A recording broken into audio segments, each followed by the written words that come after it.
ka, anong kalagayan mo, anong weakness mo ngayon, anong meron ka, anong wala ka, gumawa ka ng saya. Sabi nga ng Desiderata, strive to be happy. Meron kayong gustong ikarir niyong sumaya.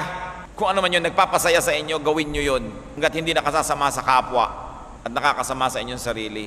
70 years old kayo, gusto niyo mag-gel sa buhok, tambakan niyo ng gel. Sumaya kayo Ano ngayon? Basta huwag niyo lang ninakaw yung gel sa iba. Diba? Biyuda kayo, gusto niyo magka-boyfriend, mag-boyfriend kayo. Pipigilan kayo ng mga anak niyo, huwag kayong papigil.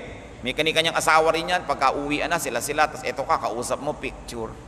Pagka may mga okasyon, mabuti pa ang kalendaryo, may date, ikaw wala. Kayo nagkikinig sa mga tao, pigil ng pigil. Basta hindi masama, gawin nyo, gumawa kayong saya. Pag nagpantay na inyong paa, humarap na kayo sa Diyos, ipagsusulit nyo, anong ginawa mo sa buhay mo? Nagmukmuk ka ba? O pinasaya mo buhay? Binigyan kita ng buhay para lasapin mo lahat ng kabutihan ko, tapos pigil ka ng pigil dyan. Gusto mong palitan ng iyong hairstyle? Matanda na po yata ako. Gawin mo. Hindi naman immoral yun Dami-daming mga pwedeng gawin na hindi naman masama, pinipigil ang tao. Ba't po kayo lagi naka-duster? Kasi matanda na ako. Ba't hindi kayo mag-shorts? Ba't hindi kayo magtanga kung gusto ninyo?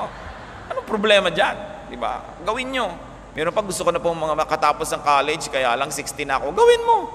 Ba't di mo gawin? Ikakasaya mo pala yan.